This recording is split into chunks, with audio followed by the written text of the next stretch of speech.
Hello friend. Tally prime के playlist में आपका फिर से स्वागत है। तो आज का जो हम लोग का जो टॉपिक है वो है ग्रेजुइटी। ठीक है, ग्रेजुइटी क्या होता है, कैसे कैलकुलेट होता है। ठीक है।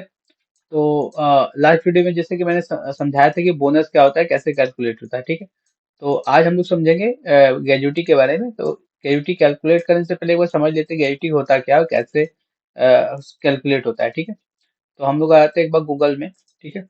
तो यहाँ पे मैं एक निकाल के रखा हूँ व्हाट इज ग्रेजुइटी। तो ग्रेजुइटी क्या होता है वो पढ़ लेते हैं। Gratuity is the amount paid by the employer. ठीक है।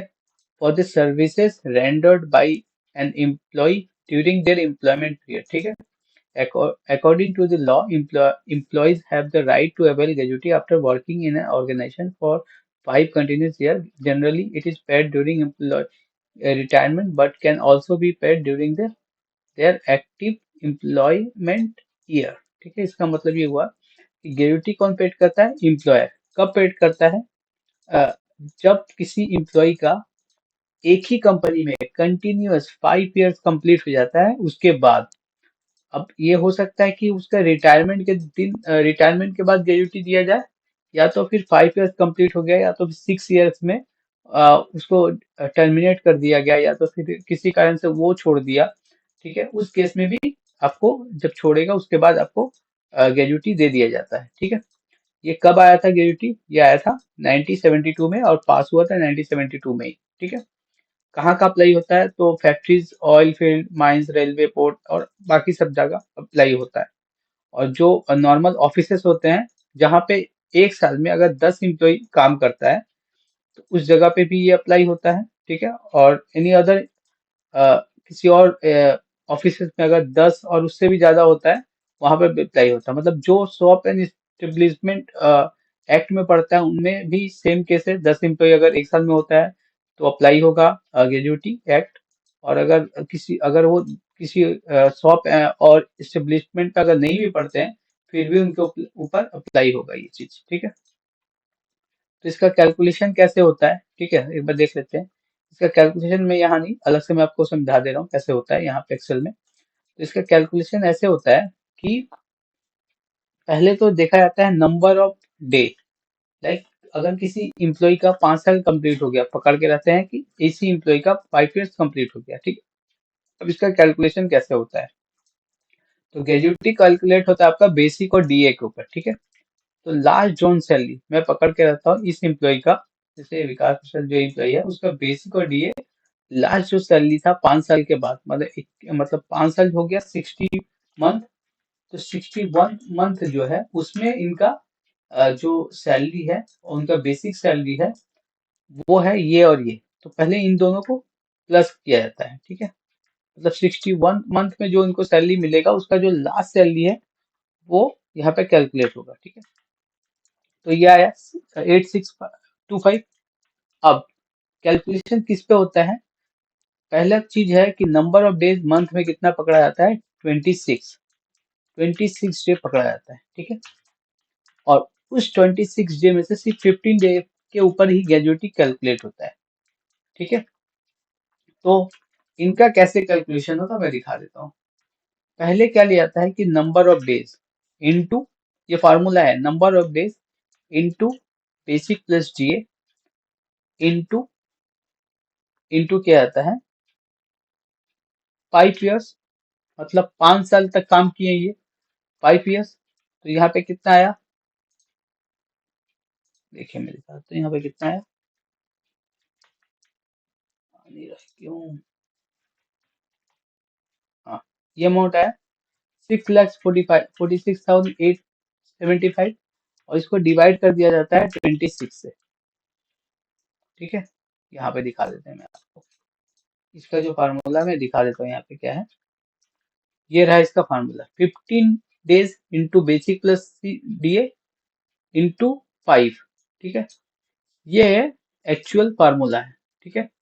अगर मैं यहाँ पे हटा के इसको सिर्फ ले लूँ तो देखिए यहाँ पर भी वही आया, 6,46,875 उनका ग्रेजुइटी बनता है पूरे 5 साल का। ठीक है। ये ग्रेजुइटी उनको बनता है पूरे 5 साल का, 6,46,000 समथिंग। उसके बाद उस पे कैलकुलेट कैसे होता है? Divide by 26। यहाँ पे सारा चीज कर दिया गया है। देखिए यहाँ पे, यहाँ तक अपने लोग आते हैं, यहाँ तक एक्चुअली यहाँ तक फार्मूला है, ठीक है। ये आता है उनका total 15 days into basic plus DA into 5 divided by 26। मैं यहाँ पर भी दिखा देता हूँ कैसे इन्होंने किया है। लास्ट कहाँ गया कैलकुलेशन इनका, देखिए यहाँ पे किया हुआ होगा इनका। हाँ, कैलकुलेशन क्या है, last drawn into number of completed year. तो मेरा लास्ट ड्रॉन क्या था यहाँ पे दिखा देता हूँ आपको। लास्ट ड्रॉन क्या था मेरा 8625, 8625 मेरा लिया हुआ है। Number of completed year, number of completed year कितना है 5 ईयर्स, लिख देता हूँ 5 ईयर्स। और उसके बाद इंटू 50 डिवाइडेड बाई 26। तो मेरा फार्मूला में क्या था, सेम था ये वाला। मैं दिखा देता हूँ यहाँ पे अलग से भी करके। लास्ट ड्रॉन सैलरी ये into number of completed year ये 5 years into number of days 15, तो 50 ये, ठीक है, डिवाइडेड बाई 26। ये आया, मैच कर रहा है, देखिए दोनों का कॉमन कर लेते हैं। 24,879, 24,879। मैं ऐसे गया, वो ऐसे गए, बात बराबर है, ठीक है। अब ये ऐसे कैलकुलेट हो गया। उसके बाद इसमें क्या किया जाता है कि इसमें क्या किया जाता है मैं बता देता हूँ। देखिए यहाँ पर भी इन्होंने कैलकुलेट किया, अगर 75,000 लास्ट ड्रॉन सैलरी है और number of year complete 7 years है, तो 75 इंटू 7 15 डिवाइडेड बाई 26, तो 75,000 आया इंटू ऐसे से करके आया, ठीक है। डिवाइडेड बाई ये करने से ये आ जाता है। तो टोटल ग्रेजुटी बना इनका 4 लाख रुपीज। तो क्या करते हैं यहाँ पे अपने बुक्स में हम लोग क्या करते हैं कि हर साल हम लोग मार के रखते हैं ग्रेजुटी का अमाउंट अपने बुक्स में, ठीक है। अपने बुक्स में मार के रखते हैं क्योंकि ये लाइबिलिटी है कंपनी का। जैसे 5 साल हो गया और अचानक से वो कंपनी छोड़ दिया, तो कंपनी को कहीं से पैसा अलग से लाना नहीं पड़ेगा। उसका जो सीटीसी से पैसा कटा हुआ है उसी पैसा को दे दिया जाएगा ग्रेजुटी के रूप में, ठीक है।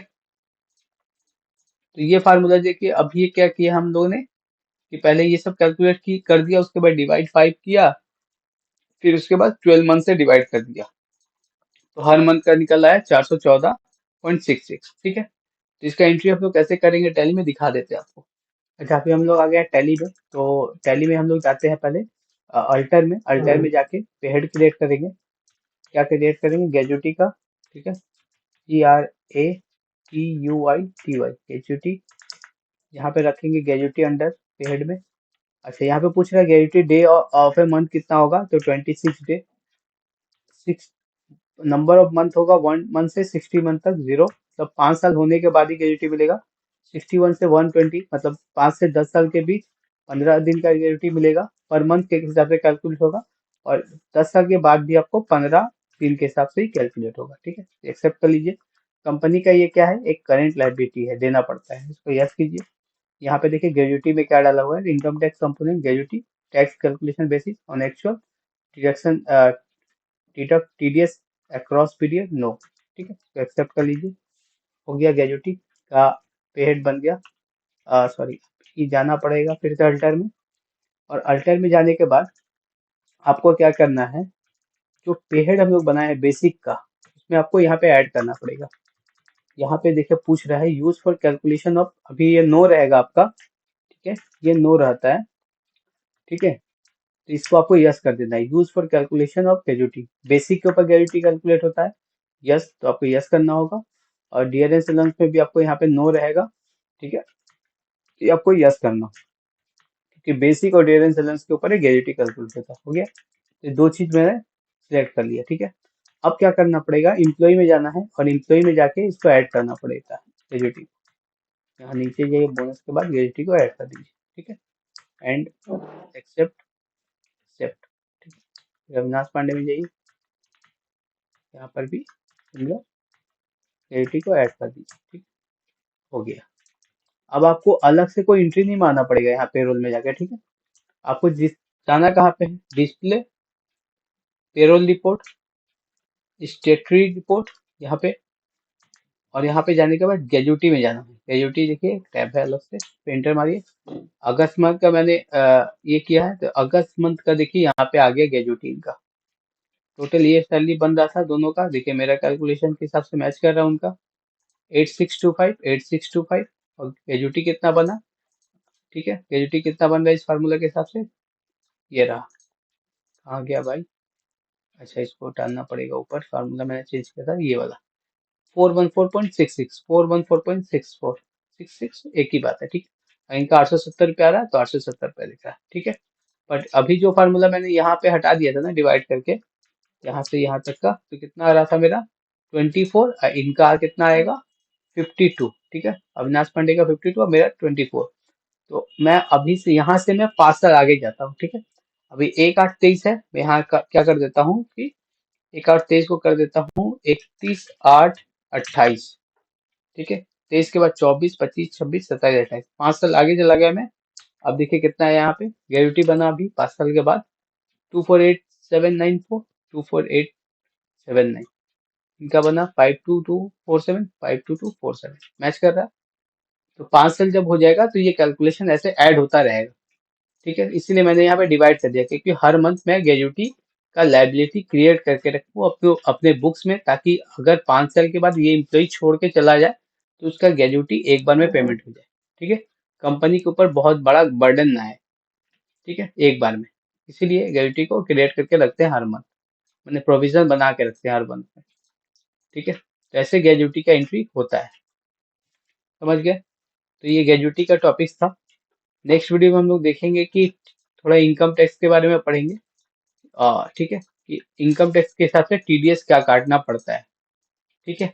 क्या क्या प्रोविजन होता है टीडीएस काटने का, किस हेड में काटेंगे, न्यू टैक्स रिजीम में काटेंगे कि ओल्ड टैक्स रिजीम में काटेंगे, क्या होगा उसका हम लोग नेक्स्ट वीडियो में देखेंगे कैसे कैलकुलेट करना है, ठीक है। यहाँ तक वीडियो अच्छा लगे तो लाइक से सब्सक्राइब करना ना भूलें। Thank you.